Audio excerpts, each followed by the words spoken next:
बिस्मिल्लाहिर्रहमानिर्रहीम। खातिन हज़रात, मैं हूँ अख्तर अब्बास और आप सबको मेरा सलाम पहुँचे।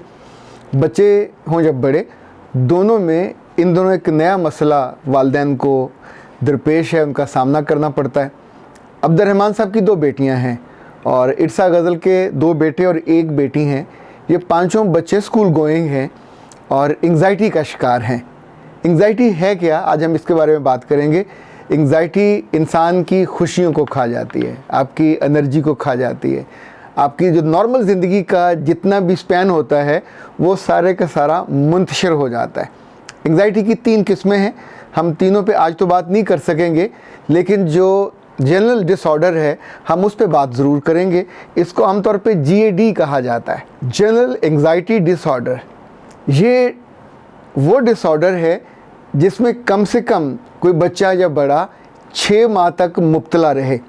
ये कोई एहसास हो सकता है, ये कोई खौफ हो सकता है, ये कोई डर हो सकता है, ये कोई बीता हुआ हादसा हो सकता है कि जिसकी वजह से आप उसी के साथ जी रहे हों, किसी ने आपका दिल दुखाया हो, वो जो मोमेंट है वो जम जाते हैं। आने वाले दिनों का खौफ हो, रिज़ल्ट का खौफ हो, पहली मुलाकात का खौफ हो, पहली जॉब का खौफ हो, पहली तकरीर का खौफ हो, पहली मोहब्बत का खौफ हो, यानी जो आमतौर पे हमारी ज़िंदगी में पहली चीज़ें आती हैं जो हमने पहले नहीं की होती, वही डिसऑर्डर का बायस बनती हैं। ये डिसऑर्डर, सवाल ये पैदा होता है कि क्या बीमारी है। अगर इसको ट्रीट ना किया जाए तो of course it's a illness. और जो मगरबी दुनिया है वहाँ पे इस पर बहुत रिसर्च होती है, हमारे यहाँ आमतौर पे से रिसर्च नहीं होती। जो तरक्की याफ्ता ममालिक हैं वहाँ ये डिसऑर्डर 16 से 20% तक है, यानी आप बच्चों में भी बड़ों में भी आमतौर पे परेशानी वहाँ भी होती है। लेकिन हमारे यहाँ तो ये 30 से 40% है, यानी आलमोस्ट हर दूसरा तीसरा बंदा इस डिसऑर्डर का शिकार होता है, पैनिक होता है। अच्छा, जो पैनिक होना है ये अलग से एक डिसऑर्डर है। और इसी तौर पे जो तीसरा डिसऑर्डर होता है वो को हादसा गुजर जाने के बाद, यानी पोस्ट ट्रॉमिक जो डिसऑर्डर है ये वाला होता है। उर्दू में एंग्ज़ाइटी भी कहा जाता है और एंग्ज़ाइटी भी कहा जाता है, दोनों लफ्ज़ इस्तेमाल हैं और मतलब उसका एक ही है कि स्ट्रेस के बाद जो स्ट्रेस आपसे काबू नहीं होती, कंट्रोल नहीं होती, तब चूँकि मरीज़ बनने के बाद फिर आप डॉक्टरों के पास जाते हैं, मेडिकेशन आपकी होती है, शर्मिंदगी अलग होती है। तो मैंने सोचा हम थोड़ा सा उसको अगर कैटेगोरिकली देख लें तो आपको समझना आसान हो जाए। डॉक्टर के पास जाने से पहले या पेशेंट बनने से पहले मुमकिन है आप अपने तौर पे अपने हद में, अपने घर में, अपनी हदूद में उसको एड्रेस कर लें। जो पिछले 15-20 सालों में मैंने अपने पेशेंट देखे हैं उनमें 5 तरह का डिसऑर्डर होता है। एक फ़िज़िकल डिसऑर्डर, अगर जिस्म में किसी तरह की कमी बेशी है, आंख छोटी है, आंख बड़ी है, कान का कोई फ़र्क है, इवन उन्होंने अपने चेहरे का रंग का मसला है, रंग थोड़ा सा सांवला है, तो ये मामूल की चीज़ें हैं। पर जब आप इसके बारे में मुसलसल सोचने लग जाते हैं तो देन इट बिकम्स डिसऑर्डर। तो ये फ़िज़िकल डिसऑर्डर बनता है, फ़िज़िकल एंग्ज़ाइटी का बायस। दूसरा, जो लोग उठते बैठते हैं, स्कूल आते हैं, नए लोगों से मिलते हैं, उन्हें डर होता है, खौफ होता है कहीं बेइज्जती ना हो जाए, कहीं गलती ना हो जाए, कहीं कोई कमी कोताही ना हो जाए, तो ये लोगों से मिलने से डरने लग जाते हैं। इवन घर आए लोगों से मिलने से डरते हैं, बच्चे भी और बड़े भी, इवन आपकी बीवियाँ भी। समटाइम कुछ तो बहुत शौकीन होती हैं, भाग भाग के मिलती हैं, पर बहुत सारी ऐसी मासूम भी होती हैं जो एंग्ज़ाइटी डिसऑर्डर का शिकार होती हैं। और ये सोशल एंग्ज़ाइटी होती है उनको कि कहीं मुझसे कुछ ऐसा ना हो जाए या दूसरा मुझसे ज़्यादा खूबसूरत नज़र ना आए जो फ़लाँ मौके पे ऐसा हुआ था।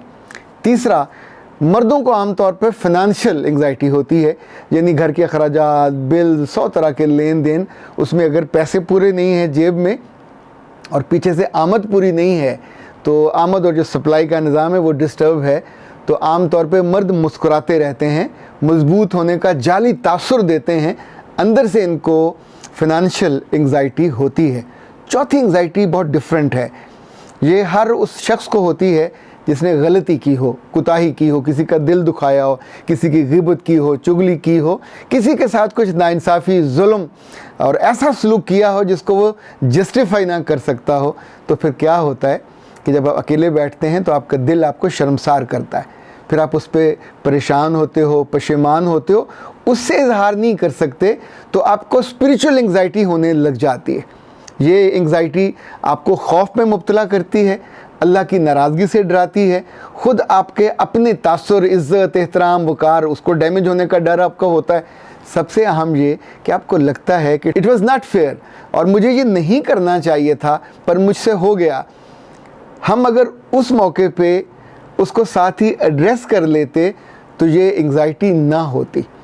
वो लोग जो बहुत सेंसिटिव हैं, जिनकी माएँ बहुत अच्छी हैं, जिनके बाप बहुत अच्छे हैं और इबादत वो ठीक करते हैं और नेकी के यूँ समझें बुनियादी तसव्वुरात को मानते हैं स्कूल तक, तो जो ही कॉलेज जाते हैं और जाके उनके ग्रुप बदल जाते हैं, दोस्त बदल जाते हैं, दिलचस्पियाँ बदल जाती हैं, तो साथ ही करैक्टर के ट्रेट्स बदल जाते हैं। ये लड़कियों के साथ ख़ास तौर पे होता है और फर्स्ट ईयर सेकंड ईयर के लड़कों के साथ भी बिलमुम होता है। तो जब आपसे नमाज छूट गई, इबादत छूट गई, तिलावत छूट गई, तो अब आपको स्पिरिचुअल एंग्जाइटी भी होने लगती है। अच्छा, याद रखिएगा, जब भी किसी एंग्जाइटी को ज़्यादा बढ़ने का मौका दोगे तो ये ऑब्सेसिव हो जाएगी। इसे OCD कहते हैं, ऑब्सेसिव कंपल्सिव डिसऑर्डर, और ये आमतौर पे नर्वस ब्रेकडाउन तक ले जाती है।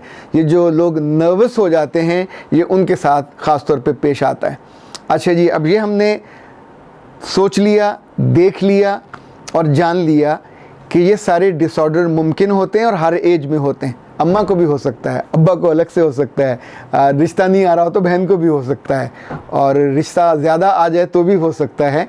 सो इनको क्या सेटल करने का और एड्रेस करने का भी कोई तरीका हो सकता है।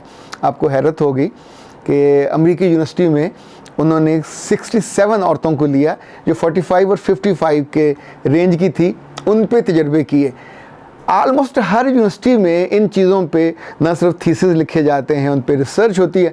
हम लोग चूँकि सारे बैठ के बातें करने वाले, सोशल मीडिया पे तबसरे करने वाले, अब्यूज़ करने वाले, सियासी बातों पे लड़ने वाले लोग हैं, तो हम आम तौर पे दुनिया के इंटेलेक्चुअल इश्यूज़ को और मेडिकल इश्यूज़ को मसला ही नहीं समझते, मरमरा जाते हैं, बंदा ज़ाया कर देते हैं, उसको मसला नहीं समझते। अब आते हैं इसके हल की तरफ कि क्या इसका हल भी मौजूद है। इसका हल जब आप एड्रेस नहीं करते तो फिर बिलाखिर आपको मेडिसिन पे जाना पड़ता है। मेडिकेशन आपकी होती है और वो आपको फिर या तो सुला देगा और आपकी लंबी थेरेपी होगी, तब जाके आप ठीक हो पाते हैं। कुछ चीज़ें ऐसी हैं जो प्रूवन हैं और जिस पे दुनिया ने काम किया, छोटे बच्चों के साथ, लड़कियों के साथ, लड़कों के साथ, माओं के साथ। सो अपने तौर पे आप यूँ समझें कि मैं आज आपको उसका जो इनिशियल एक पस मंज़र है वो भी दे रहा हूँ, कुछ बुनियादी बातें बता रहा हूँ ताकि हर वक्त आपको डॉक्टर के पास ना भागना पड़े। पर अगर मामला सीरियस हो तो फिर आप फ़ौरन राब्ता कीजिएगा। अच्छा, जिन बहुत सी परेशानियाँ तो आपकी खुराक बदलने से ठीक हो जाएंगी, पर वो खुराक अम्मा से मत बदलवाइएगा, और ये खुराक आपको बताऊँगा कैसे बदलनी है। ये तफसीलात इंशाल्लाह हम अगली वीडियो में बात करेंगे, चूँकि बहुत अहम हैं और इनको जानना और इन पे अमल करना आपकी ज़िंदगी को खूबसूरत बना सकता है, खुशियों से भर सकता है, स्मूथ बना सकता है। अख्तर अब्बास को इजाज़त दीजिए। अस्सलाम वालेकुम।